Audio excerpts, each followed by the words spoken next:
Many parents spend hours at sporting events rooting for their kids. And now, a growing number are cheering at a different kind of competition.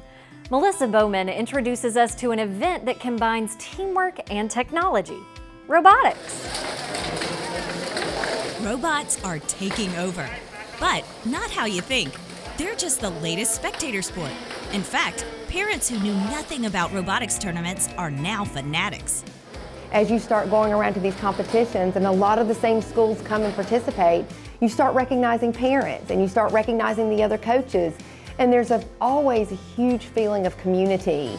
VEX Robotics competitions, open to elementary through college students around the world, focus on STEM education, or science, technology, engineering, and math. Since VEX came to Alabama in 2013, participation has skyrocketed. It offers a fun, interactive STEM experience, and that's not all. They do an engineering notebook, so they're also putting in those reading skills, those writing skills. So we've got math going on, we've got English going on, we've got all kinds of skills. There's also leadership skills. Students must bond as a team and communicate effectively. That really pays off when they make it to the world competition, like many Alabama teams have done. I met people from Africa, from Asia, from Europe, and we learned all the different things about not just robotics, our culture and how we live and all the cool things that are going on.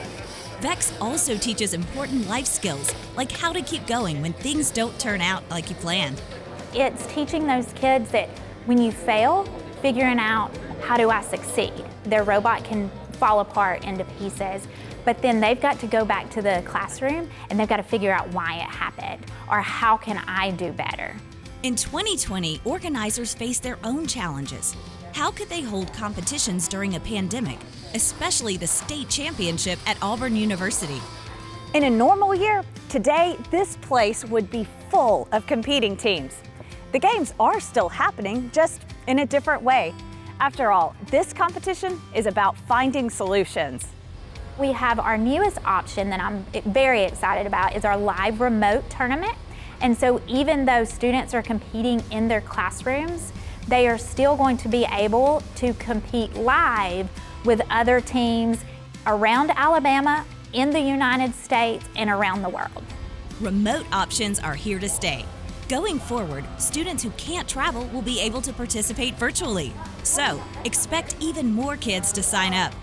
Omar Zawader began robotics in middle school and later started his high school and college teams.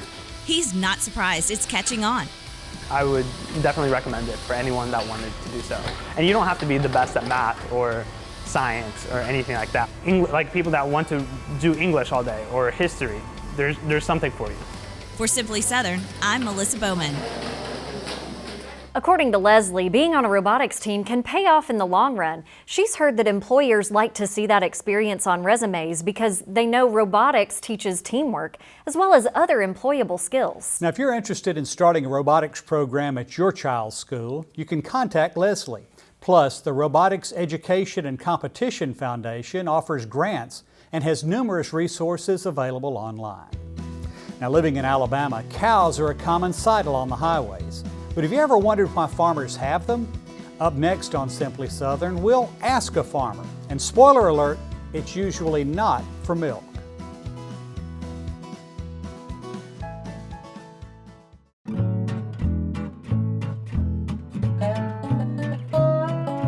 A short drive from Alabama's beaches, you'll find a little wooded stretch of road called Barber Parkway.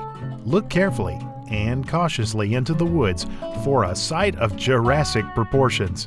Don't let the big teeth scare you. Like the rest of these roadside reptiles, they're completely made of fiberglass. The towering T-Rex and his other dinosaur friends are the work of artist Mark Klein. He was approached by Alabama billionaire George Barber, who had heard about similar sculptures on display at Klein's Virginia studio. The two struck up a friendship, and Klein would go on to build several attractions on the land surrounding Barber Marina. If you prefer living life a little off the beaten path, enjoy a short detour off US 98 and take a selfie with a T-Rex for a prehistoric South Alabama sidetrack.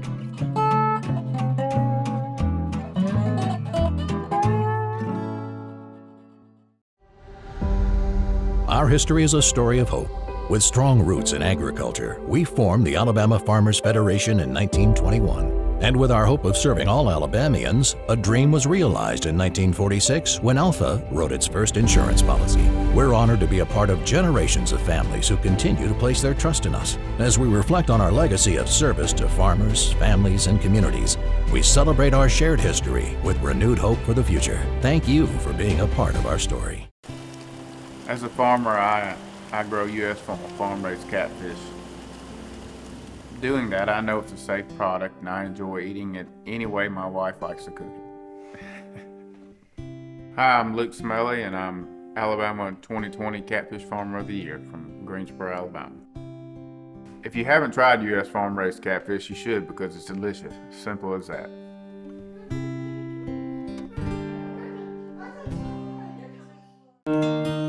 Support healthy food from local farmers by purchasing a Farming Feeds Alabama license plate.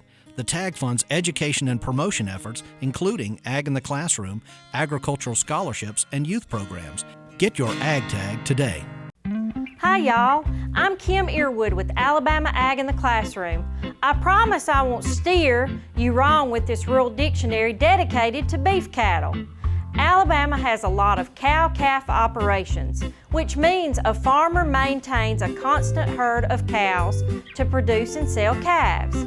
Farmers often breed cows so they'll all give birth around the same time. This is called the calving season, and it's typically in the fall or spring.